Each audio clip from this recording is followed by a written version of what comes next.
तर आज आपण बघणार आहोत शोल्डर ऍडजस्टमेंट, म्हणजे की शोल्डर कशी घ्यायची आणि किती घ्यायची हे समजत नाही ब्लाउज साठी. तर ब्लाउजचे प्रकार असतात. एक कॉलर नेक असतो, दुसरा बोट नेक असतो आणि तिसरा डीप नेक असतो. डीप नेक मध्ये आपल्याला डीप नेक म्हणजे काय असतं तर जेवढे पण गळे आपले मुंड्याच्या खाली येतील त्याला डीप नेक बोलतात. तर त्या डीप नेक साठी जास्त करून शोल्डर पडते किंवा गळा लूज होतो. ही सगळी कारण का होतात हे सगळं जाणून घेणार आहोत. आणि त्या अगोदर मी तुम्हाला सांगणार आहे, कॉलर नेक असेल तेव्हा ब्लाउजला शोल्डर किती घ्यायची, कशी घ्यायची, आणि बोट नेक जेव्हा तुम्हाला कटिंग करायचं तेव्हा शोल्डर मध्ये काय बदल करायचे, हे सगळे नियम किंवा शोल्डरचे प्रकार मी तुम्हाला या व्हिडिओमध्ये दाखवणार आहे. तर स्किप न करता पूर्ण बघा व्हिडिओ. आवडला तर लाईक करायला विसरू नका. चला तर मग वेळ न लावता आपण व्हिडिओला सुरुवात करूया. नमस्कार, मी गीता फॅशन या चॅनल मध्ये आपलं सर्वांचं खूप खूप स्वागत आहे. तर सुरुवातीला आता आपण बघणार आहोत कॉलर नेक. आज तारीख किती? 2.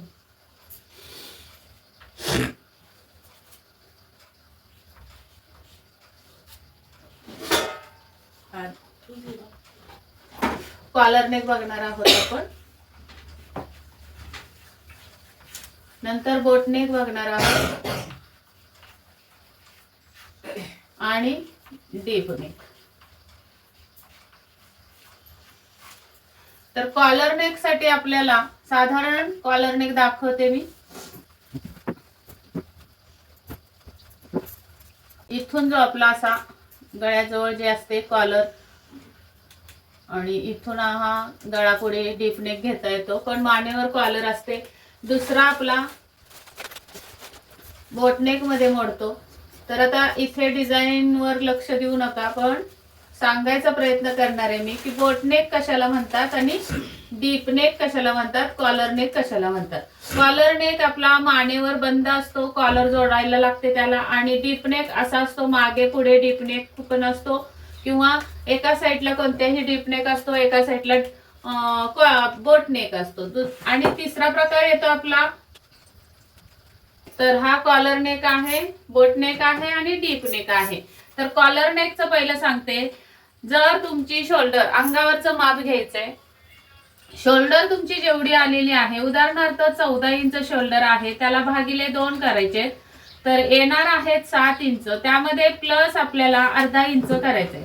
अर्धा इंच म्हणजे की 0.50. तर 0 हा स्किप असतो, 0.50 आपल्याला प्लस करायचे. आणि तुमच्याकडे जर मापाला जर डीप नेकचा ब्लाउज आलाय आणि कॉलर नेक तुम्हाला कटिंग करायचंय त्या कस्टमरचा, तर तुम्ही त्या ब्लाउजवर कॉलर नेकचं शोल्डर काढू शकत नाही, आणि काढूच नाही. कारण प्रॉपर कॉलर नेक साठी तुम्हाला बॉडी मेजरमेंट असणं गरजेचं आहे. तर तुम्ही त्या व्यक्तीचं, त्या कस्टमरचं बॉडी मेजरमेंट घेणं गरजेचं आहे. आणि जी पण बॉडी मेजरमेंट वर शोल्डर आलेले आहे तर तुम्हाला भागिले 2 करायचे. आता इथं 14 घेतले, तुमचे 14.5 पण असू शकतात, 15 सुद्धा असू शकतात शोल्डर.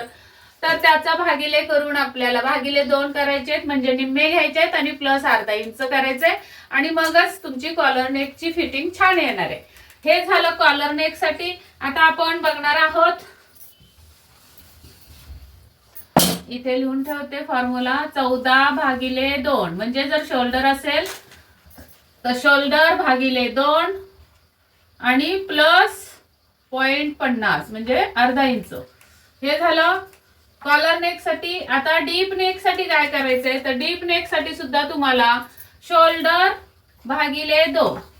डीप नेक साठी शोल्डर भागिले 2. यामध्ये तुम्हाला प्लस काहीही करायचं नाही. जेवढी पण शोल्डर आलेली आहे त्याच्या भागिले 2 करायचे, आणि जे पण उत्तर येईल त्याच्यावर तुमचं हे शोल्डर टाकायचे आहे. आणि मग त्याच्यातून तुम्हाला 3 इंचाचा 2 इंचाचा जो पण तुमची शोल्डरची रुंदी पट्टी ठेवायची इथे खांद्यावर, तेवढं माप टाकून गळा रुंदी टाकू शकता. आता त्याच्या सर्वांच्या उलट हे डीप नेकचं असतं. तर डीप नेकचं 14/2 बरोबर येणार आहेत 7. पण याच्यातून तुम्हाला मायनस करावे लागतात.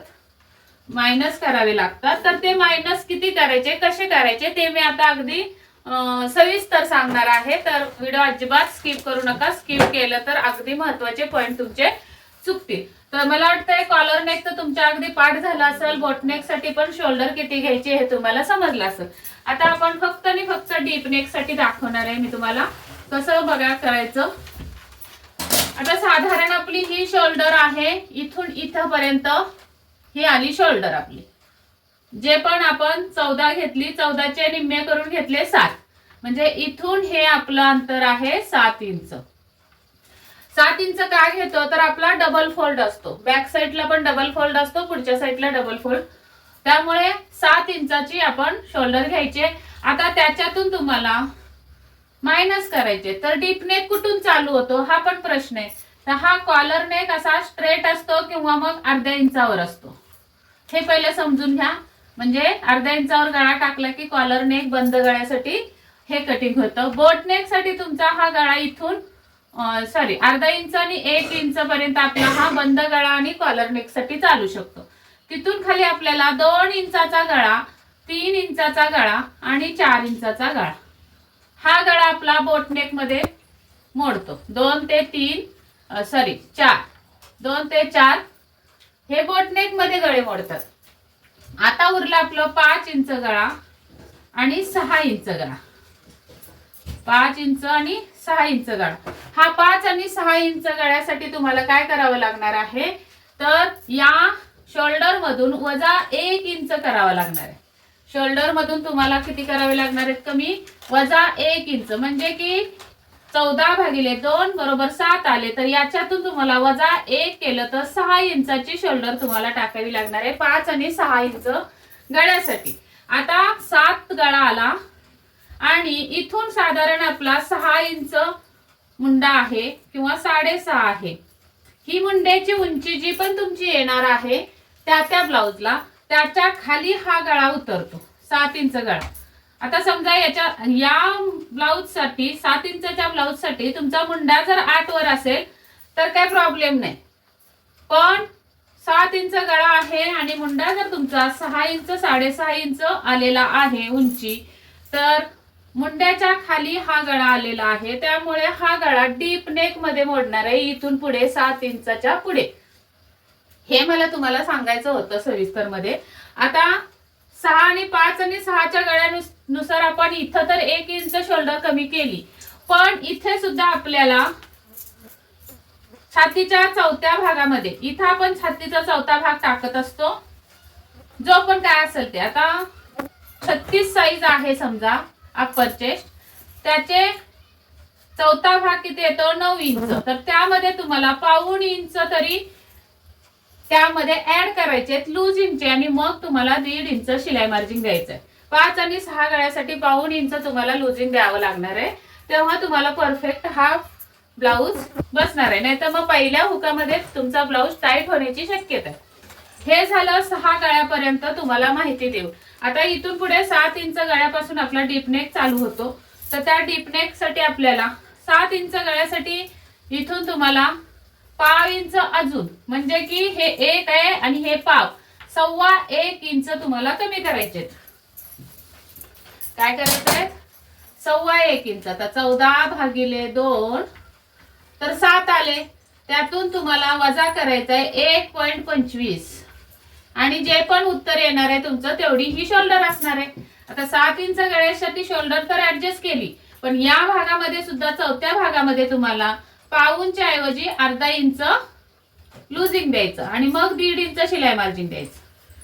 जसं 5 आणि 6 ला पाऊण इंच लूजिंग दिलं, तर 7 आणि 8 साठी तुम्हाला अर्धा इंच लूजिंग द्यायचंय आणि 8 इंच गळ्यासाठी अजून पाव इंच इथे वजा होणार आहेत, म्हणजे टोटल 1.5 इंच शोल्डर कमी झाली.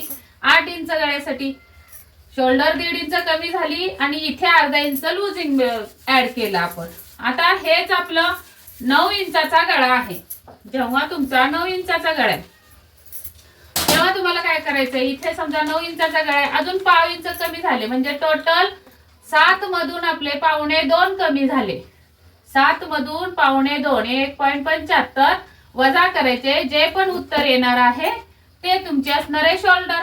आणि इथं सुद्धा पाव इंच फक्त जसं आपण 7-8 ला अर्धा इंच लुजिंग दिलं तर 9 इंच गळ्यासाठी पाव इंच लुजिंग द्यायचंय आणि मग 1.5 इंचाचं शिलाई मार्जिन द्यायचंय.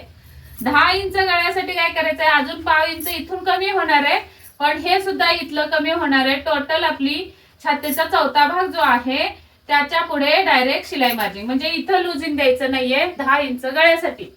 आणि शोल्डर मात्र इथून पाठीमागे आपली पुरेपूर 2 इंच कमी होणार आहे, म्हणजे की 10 इंच गळ्यासाठी 7 मधून 2 इंच कमी केले तर 5 इंचाची शोल्डर राहिली.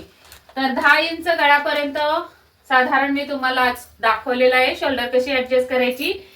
आणि 11-12 साठी वेगळे फॉर्म्युले आहेत, ते पण तुम्हाला जर जाणून घ्यायचे असतील तर कमेंट मध्ये मला नक्की येस करा. आणि हा व्हिडिओ कुठून बघताय, कोणत्या गावातून बघताय हे सुद्धा मला कमेंट मध्ये नक्की जरूर कळवा. हा व्हिडिओ आवडला असेल तर लाईक करायला विसरू नका आणि अजून पण सबस्क्राईब केलं नसेल चॅनलला तर सबस्क्राईब करून घ्या.